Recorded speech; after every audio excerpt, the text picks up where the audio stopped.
Boston and Dallas have two of the better home courts in the entire league.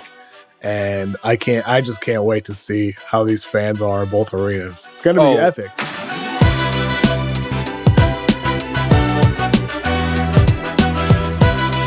Welcome to the Mismatch. I'm Chris Vernon, and joining me, he does every Monday night from TheRinger.com, is Kevin O'Connor, a.k.a. Kevin O'Bomber, Kevin O'Concert, Kevin O'Climber, Kevin O'Camera, Kevin O'Conflict, Kevin O'Candyland, Kevin O'Blazarian, Kevin O'Sphere, Kevin!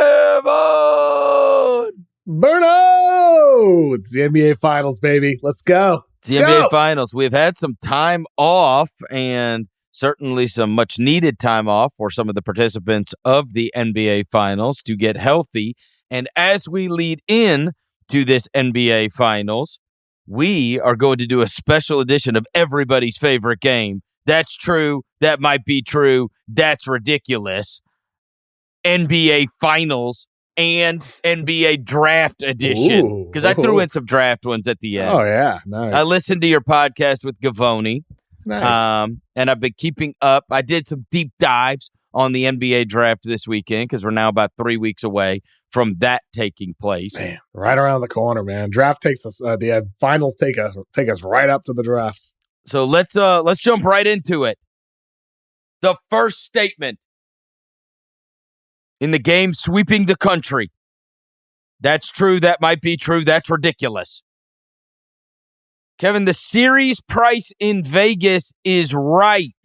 It is Celtics minus 225. So you'd have to bet $225 to win 100. Mavericks plus 180. If you bet the Mavericks $100, you would win 180. That is what the price should be for this series.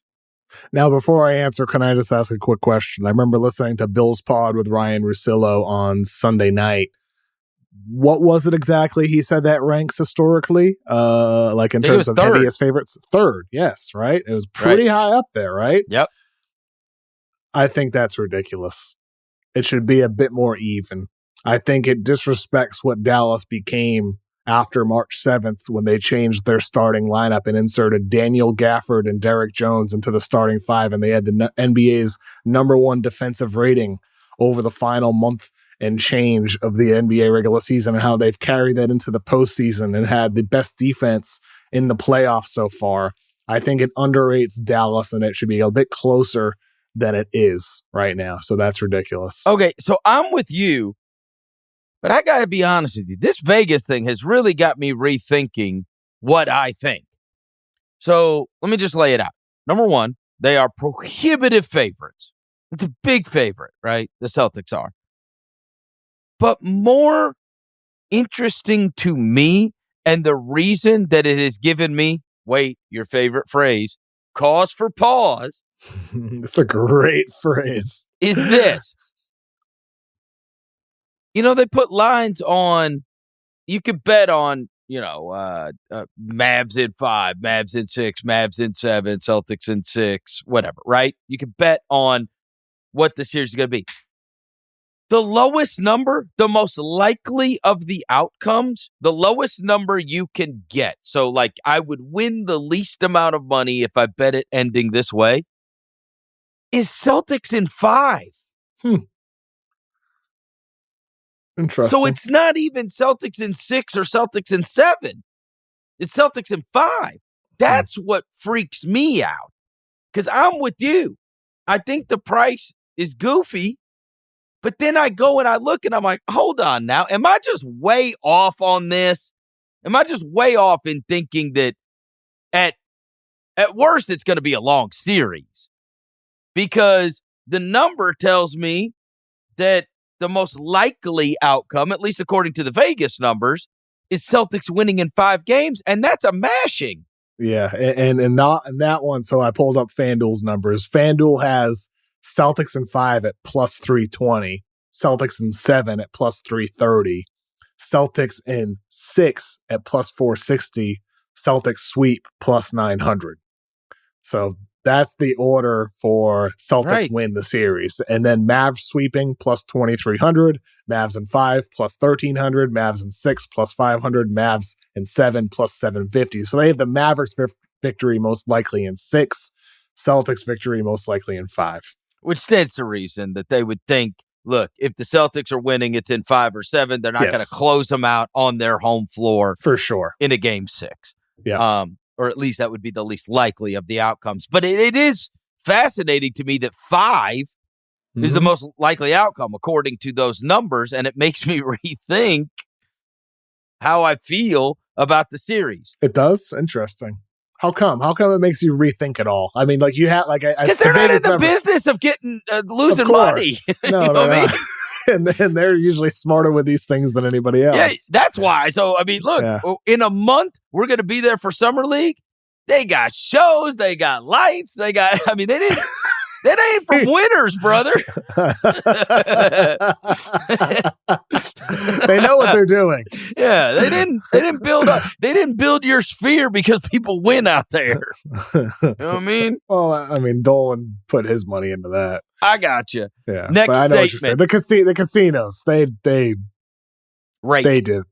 did it by bringing in a lot of money from people. Right.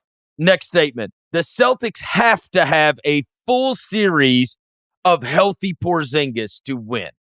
That's true. They do. I mean, I've said it ever since Kristaps Porzingis was signed last year that he'd be the X factor for the Celtics and the guy who could turn them into champions. I still believe that to be true to this day. I believe Porzingis is the guy who can help make their defense look competent this entire postseason. In pick and roll defensive rating, they are 15th of 16th. Only the Pacers are worse, according to Synergy Sports, of the 16 playoff teams. That's in large part because they haven't had Porzingis back there. They've had Al Horford, who's been getting attacked. They've been shredded without having Porzingis out there and help or directly involved in the action. Porzingis helps their defense, and offensively, he's an incredibly efficient post player who can beat mismatches. He's a knockdown three-point shooter from way deep. He's a guy who can attack a closeout.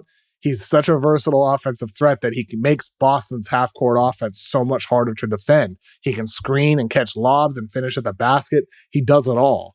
Porzingis is the guy Boston needs. I believe he will play game 1. It's only going to be a matter of, can he stay healthy for the whole series? It's going to be interesting, too, because you can see him as a better Chet. We saw them play a small ball team, and then we saw them play the biggest team. Speaking of Dallas, we saw them play against Oklahoma City. We saw them play against Minnesota. And you wonder, is he going to be able to do what Chet, and then on another level, maybe Towns, was not able to do, which is completely punish them for playing boxes and elbows. Because that's what they want to do. They want to play boxes and elbows. They want to be able to stop you at the rim. Their rim defense has been otherworldly. Teams have shot like less than 60% at the rim. But like 55% or something like that. But he's the guy that can draw them all the way out. That's what makes you super uncomfortable. That's what makes you maybe have to play Maxi Kleber more than you want to. But it's something that it makes you pull a Lively or a Gafford all the way away from the basket. And Chet never really did it to where he's just going to stand out there. It's like, fine, if you're not going to come out here, I'm just going to bomb away. Like Porzingis could. He could bomb away. And obviously there have been times where there's been, moments where Horford has done that, but you're not counting on that on a game in, game out basis. The Porzingis thing, it's like he will force you to be pulled away from the basket. And so I think he is even more important in this particular matchup than he would be maybe even in a different matchup, simply because of the way Dallas kind of packs it in and wants their bigs to be by the basket rim defending. 100% true. And I think that's where, like, if you're looking at the argument in favor of Boston, it's their ability to space you 5 out and still retain size on defense with Porzingis and Horford on the floor. Because offensively, Boston doesn't necessarily have any weak links that you can help off of in the way that we saw, we saw Dallas do this at times against McDaniels. Sometimes it worked, sometimes it didn't. We saw them even helping off Naz Reid. Sometimes it worked, sometimes it didn't. We saw it work incredibly well against Oklahoma City. They dared Dort to shoot, Josh Giddey to shoot. Chet couldn't make a shot at all. Cason Wallace, their rookie, didn't shoot well in that series. OKC looked like a fake shooting team against the Mavericks. It didn't work. So I think that's where the challenge will be for Dallas, considering they've been so good with Lively and Gafford being able to stay near the basket as much as possible and having a help defender come over a lot of the time. So that's going to be the adjustment for Dallas. How much can they change and evolve against the Celtics defense, and how much will they have to? So I think that's the one thing I'd say. The flip side of that is like SGA was much better than, say, Tatum or Brown or any of Boston's guys are at getting into the paint, weaseling his way in. So like I think Dallas's point of attack defense is still very good and very high level. So that's where, like, I think, you talk about shooting a lot, but you still need penetration. You still need to get into the paint. Yep. The Mavericks have the coaching advantage. That might be true. I mean, like coaching is, I still think it comes down to players. I think players win games. I think coaches can like position players, obviously, to win, and they play a significant factor, but we'll see how these coaches both adjust during the series. That's that's ultimately going to matter, is how do they adjust. I think Boston hasn't had to adjust too much at all during the postseason because of the cakewalk schedule they've had. Dallas has had to adjust in a lot of ways, like even late in the series against Minnesota. Kyle Anderson's dribble handoffs in Game 4 helped spark Minnesota's offense in the half court. They're sagging off of him. In Game 5, they're pressing up against him and treating him with respect in the perimeter, making it harder to get that action going on with Anthony Edwards. So like little things like that, Dallas was adjusting throughout the playoffs. And so I think they've proven it throughout every series with this pretty tough path they've had with the Clippers, the Thunder, and the Timberwolves.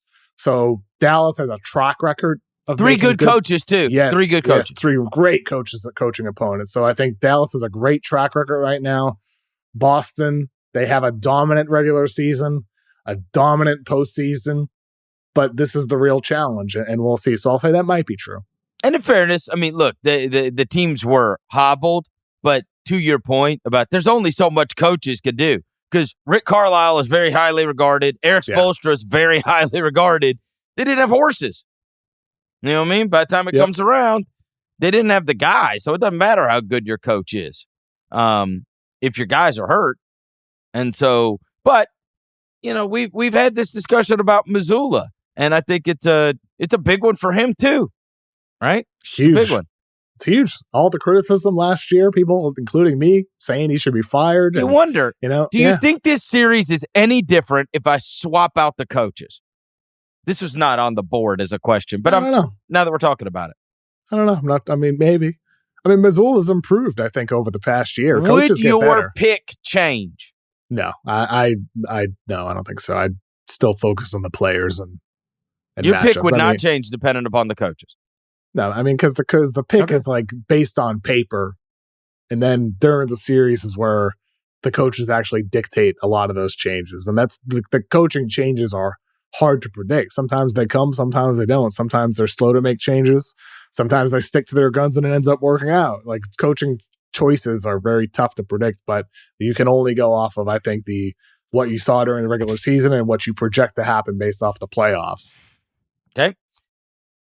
How close are you to your buddies in Boston still? You still keep up with all of your friends? That are big Celtics fans? All right. I love my friends. They're still, my high school friends are still my closest friends in the world. And they're all Celtics fans, right? Yeah. Okay, then good. This is going to be perfect because I didn't know if I should ask you this or not. Kyrie Irving is the most disliked opponent player-wise. I think for some people, so that might be true, but I think it's mixed. Some people just think it's like in the distant past. Other people are still furious about it. So that I think it's to each their own, honestly. I do think the crowd. If I were coming up with a list of Boston hates this guy. In the NBA right now? LeBron on there? I guess any Laker would be on there. Yeah, any Laker. Right. Kyrie's way out there. Kyrie is way up is there anybody else that would even be in the Draymond maybe? Yeah, I don't know. I think Kyrie's probably, it's off the top of my head, number one currently in the NBA. Because they don't really have... Kyrie's number one right now for sure. Kyrie's number one. Then you are amending your answer to that's true. Yeah, but I'm just saying, like, there are certain Celtics fans within my group of friends who are like, yeah, that was a long time ago. And I'm not. You're friends with Jaylen Brown? We sat next to each other on a plane once, but never spoke a word. Is that right? You didn't even say, hey? Oh, I think we just said, hey, but like not like a conversation. No. I'm trying to think, like, it's weird for a team. Boston's been to so many of these Eastern Conference finals, and yet they really don't have smoke with people like in the way that you would think they would have smoke with people, right? Like, I think back to all of these, and I'm like, who would they really hate? Yeah, in the East, they don't really have like a... Maybe Jimmy? Yeah, I mean, Miami, but then... Yeah, Miami for sure, but like they've smoked Caleb a bunch Martin. of teams. Yeah, right. I think Jimmy Butler probably is the only one in the East. Yeah, Jimmy Butler and well, it is kind of odd. And it wasn't too long ago the Celtics swept the Nets, and Kyrie was still playing on that Nets team as well. It's just usually when you're in the playoffs and you've got so many playoff series that you're in, it is just Kyrie. Stuff develop. Yeah, it is Kyrie because Kyrie beat him in 2021 when he was on the Nets, and then they swept Kyrie in the Nets in 2022. So like that's pretty recent still. Okay. And plus 2022 is the year they ended up going to the finals. Next question. If the Mavericks win, Brad Stevens should have to give his Executive of the Year award to Nico Harrison. I mean, I don't think so. It's a regular season award, just like anything else. That's not true, you say. That's ridiculous. That's ridiculous. Yeah, it's a regular season award. If you want to give the award out after the playoffs, then we can change the rules. The Celtics would break it up if they don't win. I think let's say this. How do they lose? Do they lose in 4? Do they lose in 5? Then that might be they're huge true. favorites. That might be true if they lose. And they've been to 4 or 6 of 8 East finals. That might be true if they lose in 4 or 5. I'd say that's ridiculous if it goes 6 or 7. I think the Celtics viewed this as a 2-year plan with this current core, with Jaylen Brown and Jayson Tatum getting paid big money, and then they reevaluate after next season. So I would expect that almost regardless of, even if it's 4 or 5, I only would say that might be true. I'd say most likely Boston runs it back with a pretty comparable roster next season, including with the core guys all back next year, that they view this as 2 years with this big configuration they have now with Jrue Holiday, Kristaps Porzingis, all of these guys, and bringing it back next year. And what are they, like 72-20? So yeah, I mean they've been amazing. They've been consistent the entire season. They've been great the whole year. I think it's the build-up thing, right? Though it's the 6 of 8 East finals, and so do you say this isn't good enough? Yeah, we've been to the finals twice, and I do think that will be the question if they lose. Your question was, will they bring it back? I do think they would, but undoubtedly, if they lose, the question will be, are Tatum and Brown great enough? Can they carry a team to the finals? How much more support could they ask for? I think those will be the questions if the Celtics lose. If we are drafting the players that are in this series, Jrue Holiday goes 5th. Okay, so we're drafting in Luka first, and then and Tatum you take Tatum, second, and I take Brown, and then Brown, and you take Kyrie. And then Jrue Holiday 5th. I mean, so who are the other candidates? We have Kristaps Porzingis, Derek White, Jrue Holiday, Derek White. Is that it? You consider for the 5th spot? Just those 3, right? What, Derek Lively? PJ Washington. So, I mean, the other way to look at this is, does that mean Boston has 5 of the top 7? I think it's right. Reasonable to think that. Mm-hmm. Does he go 5th? If you and me are drafting. Yeah, sure. I mean, the way he's playing, yeah. I mean, I think that might be true. I think Porzingis fully healthy goes 5th, in my opinion. Porzingis would. I mean, Porzingis might go higher if he's fully healthy, but we don't know that. So I think in all likelihood today, drafting the players, you take Holiday and White over Porzingis. Would you rather have Holiday or White? For this series, I think in general I'd rather have Derek White. It's tough, right? Yeah, it's tough. I mean, they're both because of the shooting, players. Right? Yeah, I mean, Drew Holiday shot the hell out of the ball really the last 3 years. He also makes some super winning plays. He does. Both of them. I mean, the steal against Halliburton, but he shot the ball on catch and shoot threes. That's one thing I think Boston and Brad Stevens does deserve credit on. You look up his numbers with Milwaukee the last 2 seasons. He was at over 40% on catch and shoot threes the last 2 years. And then this year, he just shot way more catch and shoot threes than he ever has before. They completely changed his shot diet.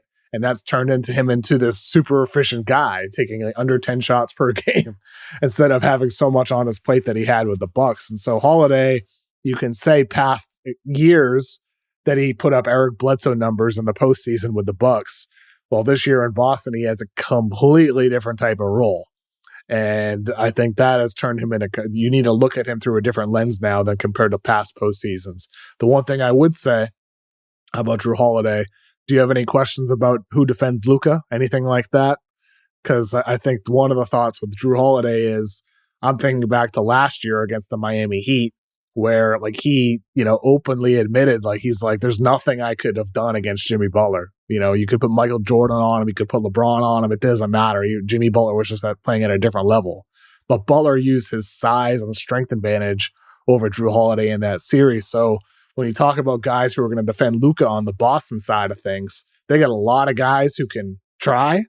But I think at the end of the day, it's going to come down to a lot of Jaylen Brown and Jayson Tatum, because I just don't think Drew Holiday or even Derek White have the size to do it all the time. It's going to be by committee, but largely on Brown and Tatum, though, I'd say, about defending Luka. I saw this old quote where Luka was, again, it's an old quote, but I mean, he was effusive in his praise on what an amazing defender Holiday is. So Holiday has had success against Luka in the past and has given him problems in the past. But I think one of the things, Lou Dort being within a centimeter of his face notwithstanding, throughout these playoffs, one of the things that we have found to be true is that it doesn't matter who guards him. He gets whoever he wants. Bingo. On him. Yep. You know what I mean? And it's having multiple really good defenders, because you saw it even the last series, right? They'll double screen. They're getting him, whoever, he could dribble the ball up and you could say, okay, I got Luka. And then you don't have Luka 5 seconds later because they've screened off of you. And so how much are these guys going to be fighting through the screens to stay with them? I do think that Holiday is their most tenacious defender for sure. And so I think that, much in the old mode of Smart, where it's he will take the challenge against anyone. He doesn't care if he's outsized. But I mean, look, we've seen Luka make Jaden McDaniels look small. Yeah. So I think one of the aspects related to this is Dallas's pick and roll. We saw them throughout this entire postseason lob to death Minnesota.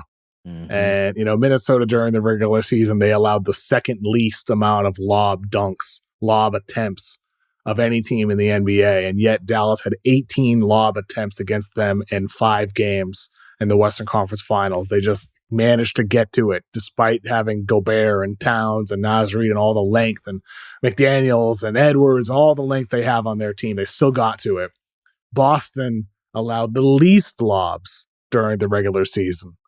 And so can Dallas have the same success against Boston and getting to that they did against Minnesota? That's going to be one of the defining questions of the series, with what is a 90+% field goal attempt. A lob is the highest percentage play you can get in the half court, whether it's Lively or Gafford or Derek Jones Jr. off a cut, whoever it is, getting to the lob.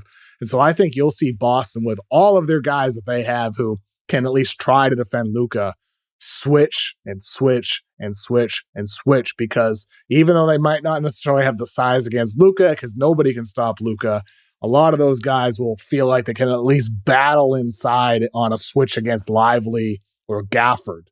And that's where I think you'll see Boston switch that screen a lot of the times and then have Horford or Porzingis, whoever isn't involved in the action, come over and switch that with the roller to then prevent the lob off ball. So you'll see some off ball scram switching from Boston on defense to try to prevent that from happening.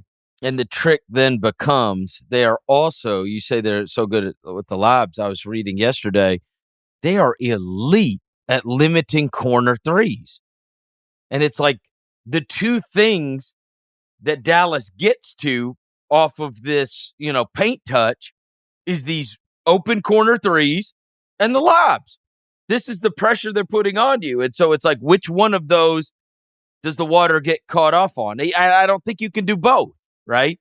Are they going to continue to be able to, and look, they have been great all year because they have been able to limit both. But it's a different level of pressure that Luka and Kyrie put on you. And that's kind of what, right? Here's my option. I can shoot my little floater or my elbow jumper. If you want to pinch up, I kick it to the corner. If you don't, now I've got my roller, right? And I'm lobbing up to him if you're going to come up on me. So they make you they make you be so good defensively, and they make you make a lot of choices.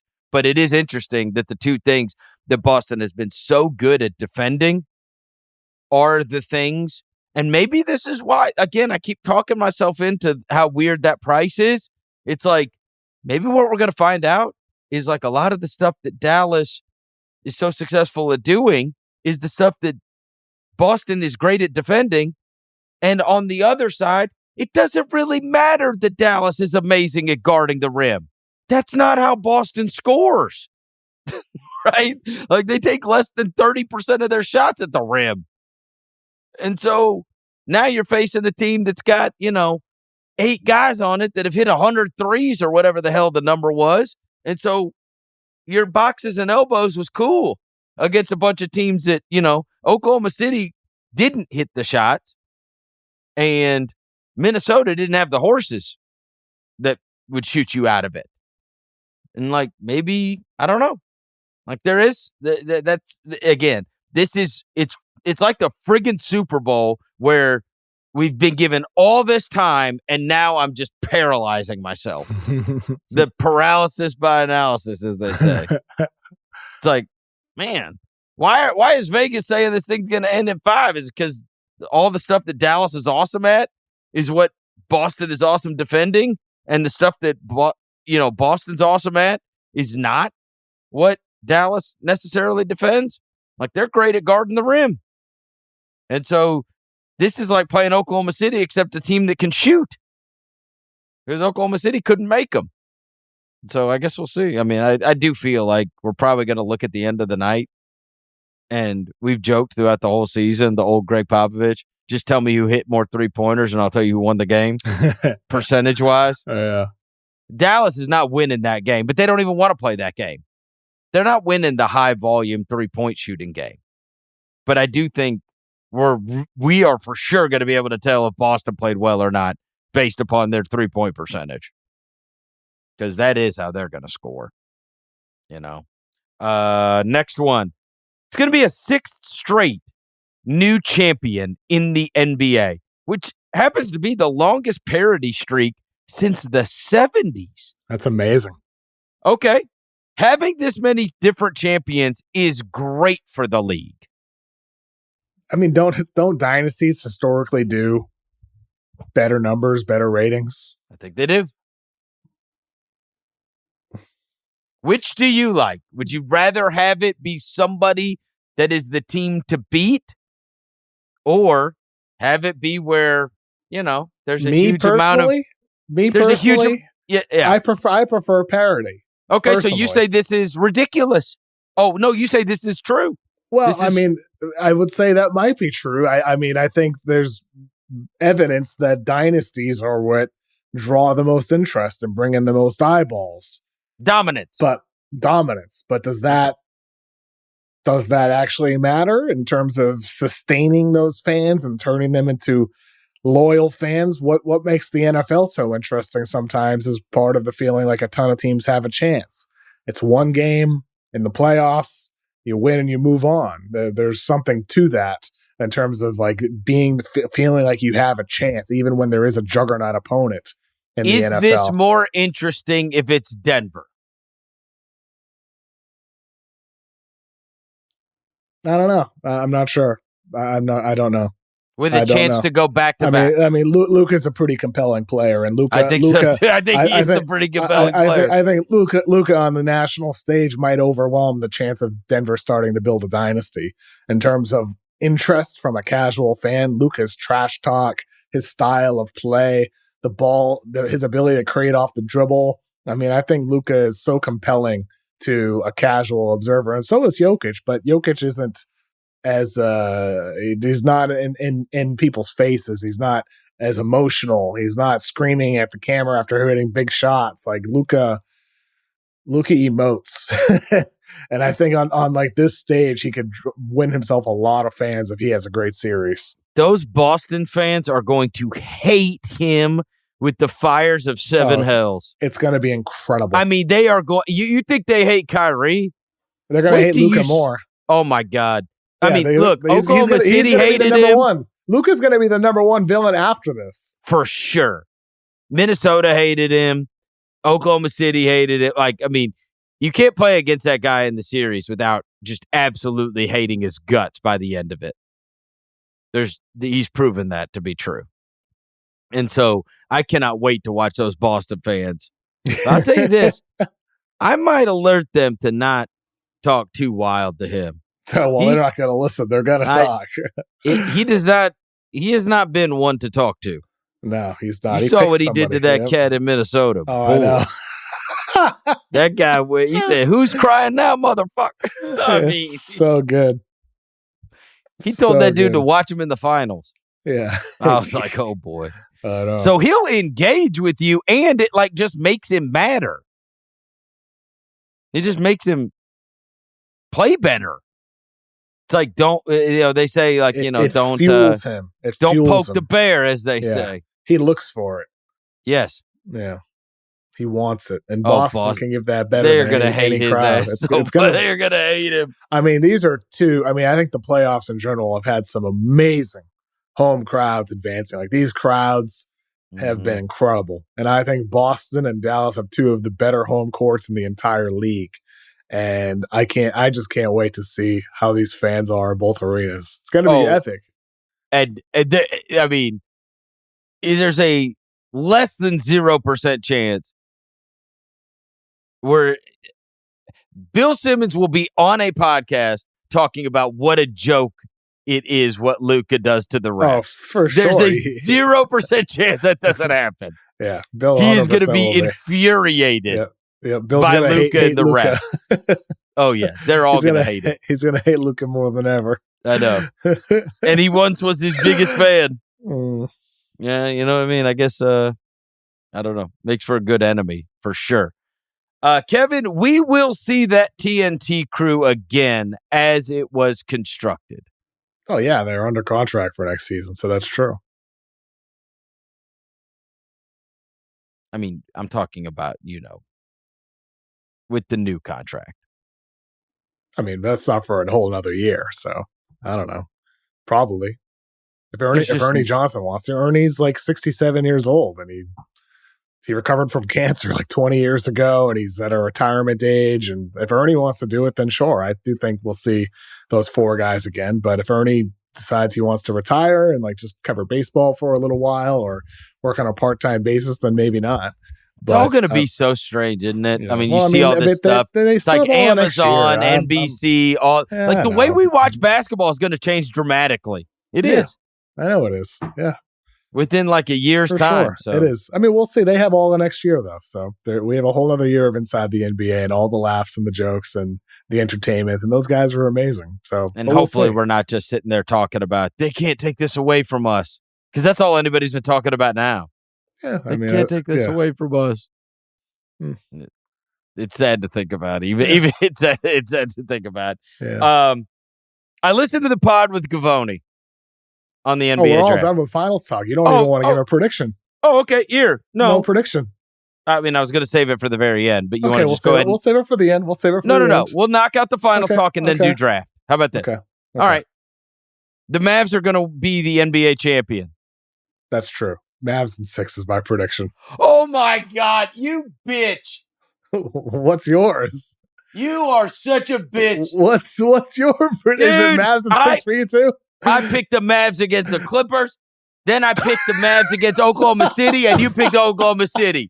Then I picked the Mavs against the T-Wolves, and you picked the friggin' T-Wolves. And now we get to Mavs Boston, and you're going to flip up? No. Wait, who are you picking? No. Yeah, I'm willing to change my opinion. Dallas has won me over. Oh, my God. I think Luka's going to have an incredible series. I think Boston at some point is going to have to throw doubles at him, and that's where things are going to be trouble. I mean, so now I'm rethinking it because all along the way, I'm so mad at you. Who are you picking? I was going to pick the Mavs, but your stupid ass. How did you? Dude, that's you so had Mavs annoying. In 6 as well? I don't want to do it anymore. I was certain that you were going to ride with the Celtics. God. And because then if I pick the Mavs, you pick the Celtics, now we're on the other side again. And for 3 straight rounds, I get to say that you never warmed up to the Mavericks the whole way. But now that you've warmed up, I don't even want to take them anymore. God. The Mavericks have been so good to me. They've been so good to me. And look, I'm going to say this. And this is in all honesty. Mm-hmm. You know, I've always been best player thing. Best player doesn't always win. LeBron has lost an NBA final. For sure. He's lost 6. I will say this. They've got to. This is no disrespect to Boston, I promise. It's just Tatum has to prove it to me.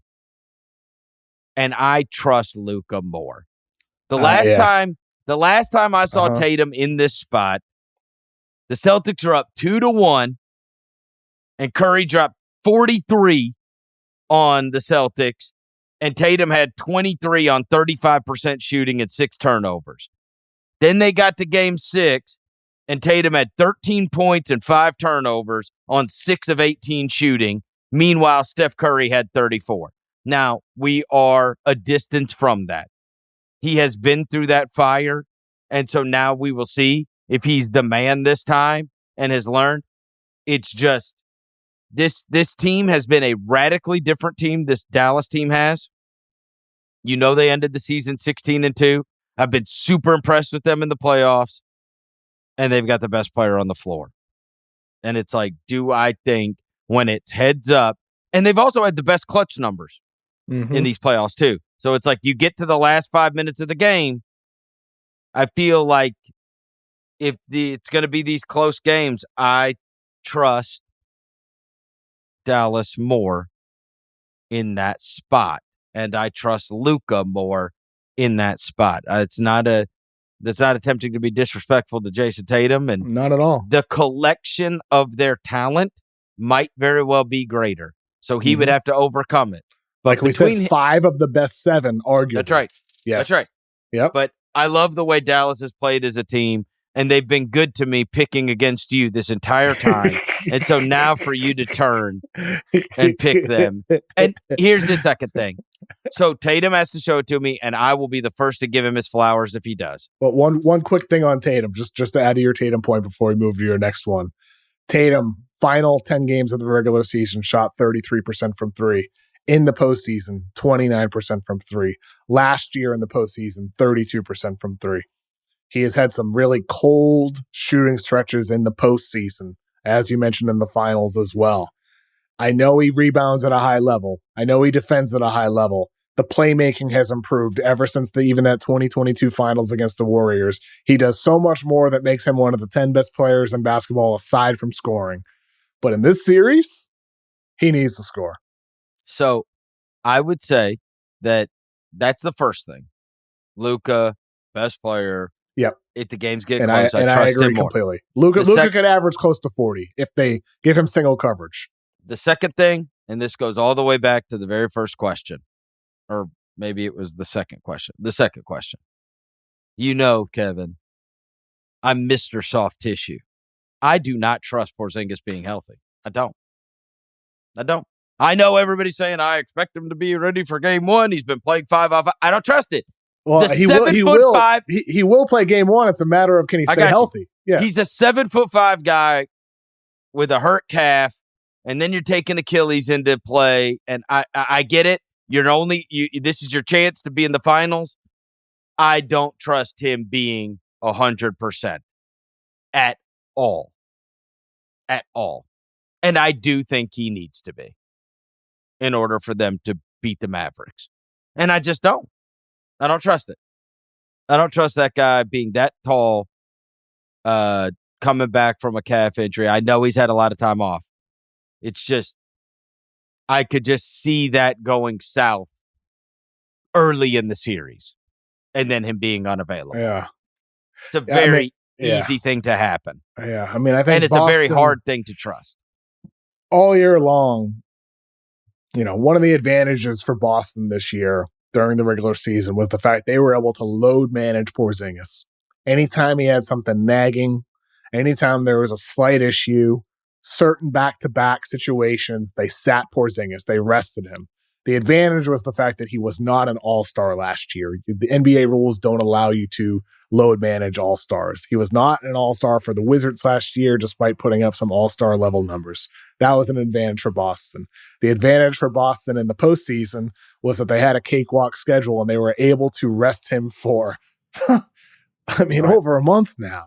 5 weeks, right? They've been able to rest him and put him on ice for this moment, game one against the Dallas Mavericks on Thursday night. But the question is, playing, first the series starts out with 2 nights off, then it turns into every other night. Early in the playoffs against Miami, he couldn't stay healthy. He dealt with some injuries, hamstring issues late in the season as well. Has he hit a wall, or has this rest recharged him and given him all the rest that he needs to stay healthy? This is the question of the series. I just don't trust it. It's the number one question. Yep. Number one question is, can Porzingis stay healthy? Because he is so critical to that team. He really is. He's incredible. Porzingis is amazing, dude. He unlocks a lot for them. Oh my God. They can't have Horford and nobody else to deal with Gafford and Lively. Of course. They need Porzingis for that help around the rim. He's so critical, dude. And also what he does offensively, too. Porzingis is one of the league's most efficient post scorers. So if Dallas is switching screens, or if Dallas starts playing small at some point, he can post up Maxi Kleber. He can post up Luka. He can post up anybody. Porzingis is a different post scorer than he was when he was in Dallas. In Dallas, he was an inefficient post player. Rick Carlisle at the time, the head coach of the Mavericks, lost faith in the post up. Porzingis was a poor post player. And then last year in Washington, it all flipped, and he became one of the NBA's best post players that carried into Boston this year. And so that's just a different weapon for them. When you talk about, well, can Tatum do it? Can Brown do it? Can those guys elevate? Well, sometimes it's by committee, and a lot of the times it's Kristaps Porzingis who elevates and lifts the team up in the half court, and they need that. So they need Porzingis to be healthy. All right, let's get to the draft. And by the way, you promised me a new mock draft on Monday. There ain't no mock draft up. No, there's a delay, so it'll be up tomorrow. I know. Sorry. All right, I listened to your pod with Jonathan Givony. Jonathan Givony sold you on Zach Risachet. I mean, he improved my opinion of him. But I would say, if this is still that's true. Yeah, that might we're be playing true. the game. Okay, that might be true, but not fully. What do you mean that might be true? This is a yes or no question. Oh, I know. I know it's a yes. So no, I thought I had to pick an answer in the context of the game. They say that's ridiculous. Come on. I had to teach you how to play the damn game. Jesus. What are we doing here? Well, if he improved my opinion of the player, I thought the story about him being in the airplane seat was a compelling story. Really? it was an interesting story about I the thought travel. you basically gave all the reasons he was going to suck, and Gavoni's like, you know what? I just like the guy. Yeah, well, no, I mean, I think That's how it felt when I was listening to it. He's like, Yeah, Gavoni improved my opinion of him, but like he didn't dramatically fly up my rankings that'll be updated on Tuesday. He's still like, 9 or 8 or something like that. But I do think Gavoni's point about if you're betting on size and you're betting a guy who shoots a lot of threes, why not? That's what was not compelling. I don't give a shit if he shoots a lot. Yeah, I know, because a lot of guys who are young shoot a lot. And he's still a near 70% guy from the free throw line, and he still hasn't proven he can shoot a lot. He still can't dribble, which Gavoni even admitted during the conversation. He's like, he can't dribble. He's not a shot creator. But the number one pick, I want a guy that I feel like can generate shots for my team. Know. What was the whole he shoots? I don't care I only care if you make it a lot. Well, Dylan Brooks shot a lot too. Well, you think I want to? Well, his point is that if he shoots less, the percentages can go up. Well, I wish they would. That's what I used to say every day about Dylan Brooks. Make more or shoot less. I'm fine with either. Yeah. Make more or shoot less. And that might become the thing with Risacher. So you heard that conversation and you were not sold on Zachary Risacher. No. I thought God. So that's true. That might be true. That's ridiculous. The Atlanta Hawks select Zachary Risacher with the number 1 pick. How are you reacting? That's ridiculous. Yeah, I agree. It's ridiculous. There's no way he should be the number 1 pick in the draft. No way. He can't dribble. He doesn't make a lot of shots, but he shoots a lot. And I was like, okay, I don't care if he shoots a lot, but he's a willing shooter. Okay. What does that even mean? You're getting like PTS Dylan Brooks flashbacks. Yes. I don't know this guy from Bob, so it doesn't. I mean, you haven't done your Zachary Risacher deep dive yet? No. I mean, look, his mixtape looks cool. Yeah. Everybody's mixtape looks Everybody's mixtape looks cool. I saw one the other day. It was like, kids don't remember Al-Farouq Aminu was a problem. Oh, my God. And I was like, okay, we've gone too far. We've gone way too far. But I tell you this, that Al-Farouq Aminu mixtape was hard. I was like, yo, if my son sees this, he's going to think this guy was good. No disrespect to Al-Farouq Aminu, but he's a role player. No guarantees. I mean, we'll see how this kid develops. But I think of the French prospects after Alex Sarr, or even including Alex Sarr, there's a chance Tidjane Salone ends up the best French prospect. You're done with the French guys, right? Well, we're about to find out because the next question is this. Alex Sarr was number 1 on your mock draft. I don't know if he's going to be when you update it. But Alex Sarr is the player you would bet put the most stock in being a high-level NBA player.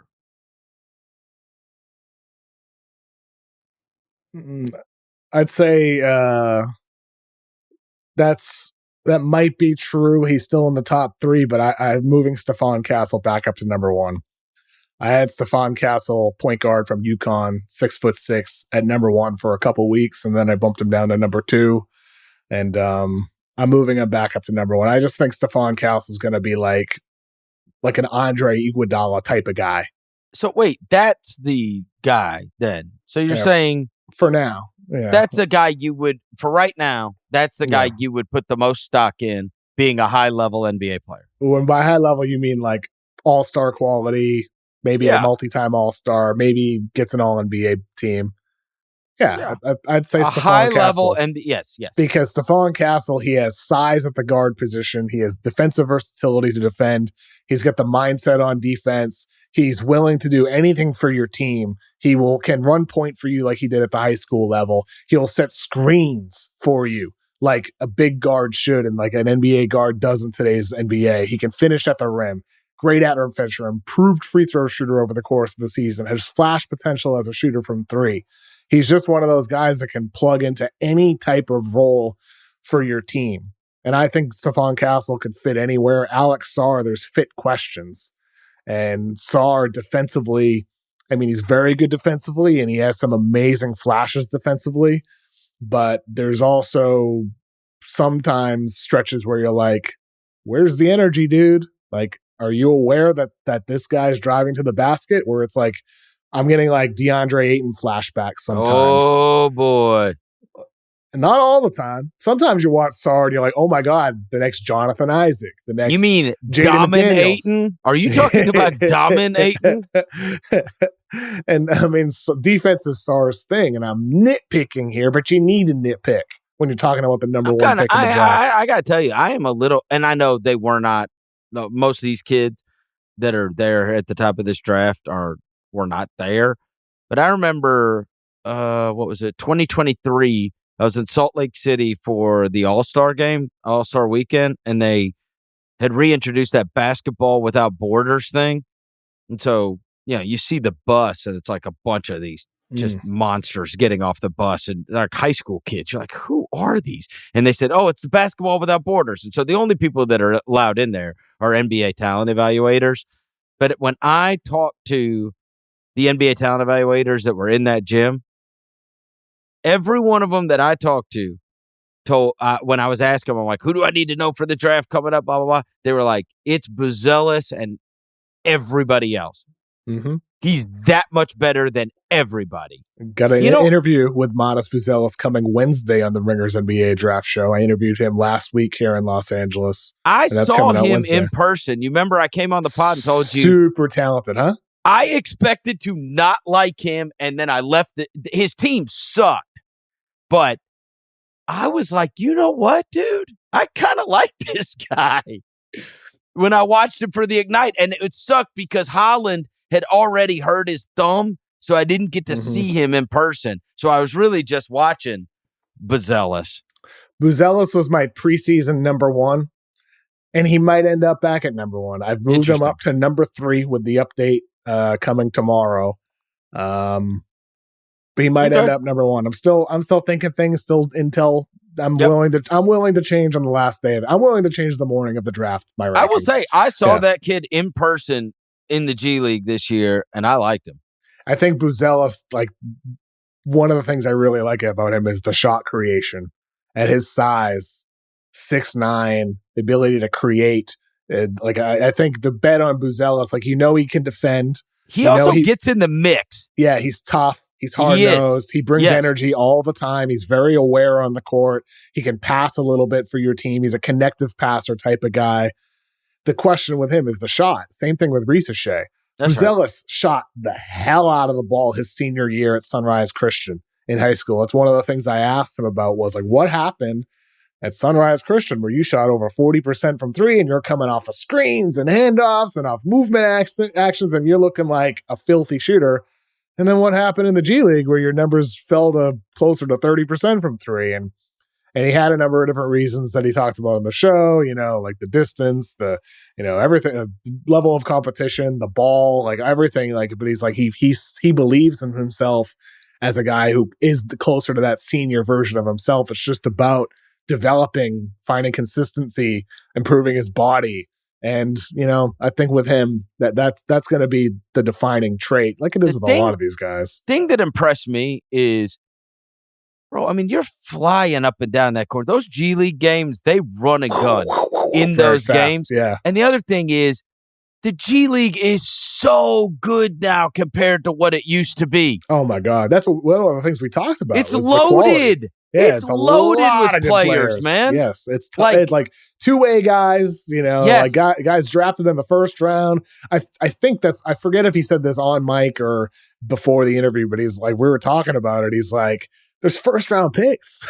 Oh, yeah. from multiple years ago that you're playing against. It's a lot of good players in the G League now. Yes. And I think that's like the NBA, the Ignite failed. They folded the team. The Ignite failed. But the G League has been a great success. And the G League as a whole continues to be even a greater success year in, year out as a developmental situation for players that you draft. It's even better now. To go there. It's even better now because they've added that third two-way. Yes. Bingo. And so now you've got 3 two-ways and you've got the undrafteds, right, that are then coming into the league every year. There's a lot of guys that can make money. They don't have to go overseas anymore. their NBA dream is achievable to them, and they're willing to stay and play there because they're not getting paid total peanuts anymore. And there's like a real chance that like you just get a couple 10 days at the end of the year, you've made more than what you would have made if you were playing over in the Philippines or wherever you would want to go try it, you know? Yes. And so it's a much better deal, and they've done a very good job with it. And I know my man Sharif Abdur-Rahim, who's the commissioner, was super proud of the success they had last year with that league, and I think that's going to continue. One quick addition to your original question about like what was safest bet to most end up a high-level player. Yeah. I think the real answer to your question is like a different type of ranking than my current ranking. It's like the safe rankings. Like if you're being conservative with your choice, and the number one player is Donovan Clingan. That he's the player you would bet on to be a high-level player because of he just fits the mold of a center. He's a great screener. He's a great finisher. He has great hands. He can pass. He can facilitate. He can rebound. Defensively, he's anchored two of the best defenses in college basketball the last 2 years. He has Rudy Gobert-esque dimensions. He hustles. He's a great teammate, a great person. Donovan Clingan is the guy you're betting on to be the most likely high-level player of any draft pick. Does that make him the number one pick? Maybe it does. Maybe he should be number one. Maybe this is the return of the big man in today's NBA with all the great high-level bigs we have across the league, and that Clingan is staring at us right in front of us, and that he should be the number one pick. Oh, but you want to talk big men, Kevin? Let's do it. Because I've got this. Zach Edey can make it all-star team. That's true. That's true. I believe Edey has a chance of making an all-star team someday. Will he? I mean, you bet against it, but there's a chance. I think there's a chance Edey ends up such a high-level player as an interior scorer, punishing teams, as a rebounder and as a screener, and that if he's in the right situation, he can be good enough defensively to earn a center spot on an all-star team someday. Maybe even as a replacement. Maybe he ends up being the guy who's 30th as in terms of like injury replacements, right? Like he's the sixth guy added to a team. But there's a chance Edey someday. You think he can make an all-star team? Yeah, I think there's a chance. And I'm not a in China. I'm a believer in Edey. I think some of the criticism of him, like I asked Gavoni on the podcast, why do people hate Zach Edey so much? I know. I heard you guys. Yep. You two idiots, as they say. That's the fan club, right? The idiots. Idiots, yep. I mean, I saw some replies on social media saying about our conversation. They're like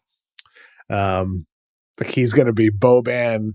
He's like a poor man's Boban. It's like, that's ridiculous. He's not a poor man's Boban.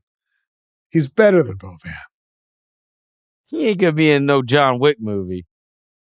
I never said he would be. Boban's is John Wick, man. Put some respect on his name. Edey might get minutes. All right. You're not an idiot. I'm not an idiot. I'm not. The draft being 2 days long is goofy. I wish they held it for next year. Next year would have been a lot more exciting because next year's draft class is bigger names. And okay, I don't know if did you see this announcement today about the 2 day draft? It starts at 4 p.m. second day or something like that, right? Eastern time. So it's going to be at 1 your time, 3 my time. The F are we doing the second round of the NBA draft at 3 in the afternoon? I don't know. Kind of strange, right? They're doing it 2 days, but the second day is going to be at 3 o'clock on a Thursday? What are we doing? Why is that not prime time? I don't know. I'm fine with the 2 days. I think it could actually lead to some real intrigue. Well, the NFL draft used to be like prime time first night and then like 10 a.m. the next morning. Yeah. And then they changed it to prime time for both nights, right? Right. But that was always on a weekend, too. Yeah. So you had Saturday that you were watching the draft all day. It just started early, and then it was Saturday, and that was like rounds 4 through 7 or whatever the hell it was, right? Yep. Why are they doing this at 3 p.m. Central Time? I don't know. That's ridiculous. They should have waited until next year for this. That's what I think. The Cooper Flag year, Ace Bailey, that like Gavoni talked about at the end of the podcast. Next year's draft is very exciting.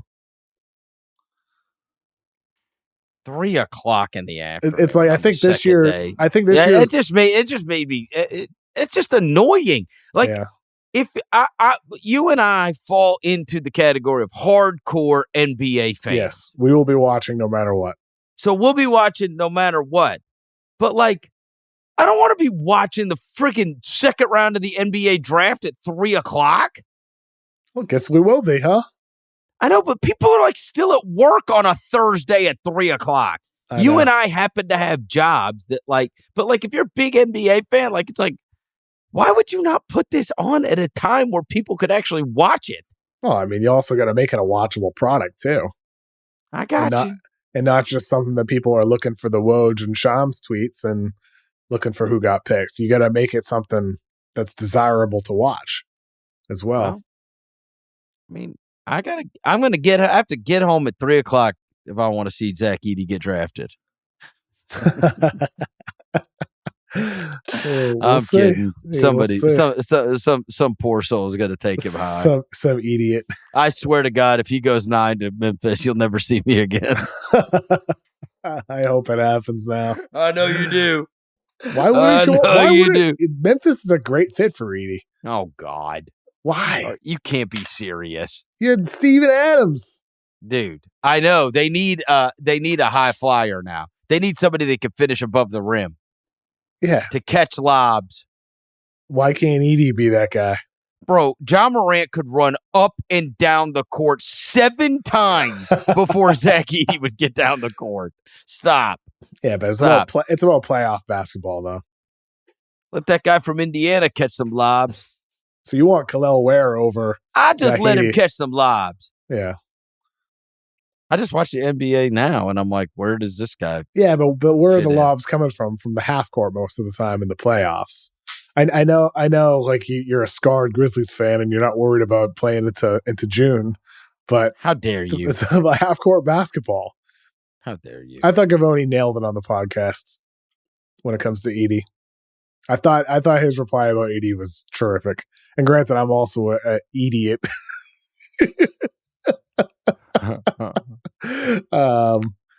I very much love John's answer about Edey with what he offers. People can listen to the Ringers NBA draft show for you should go listen to that for sure.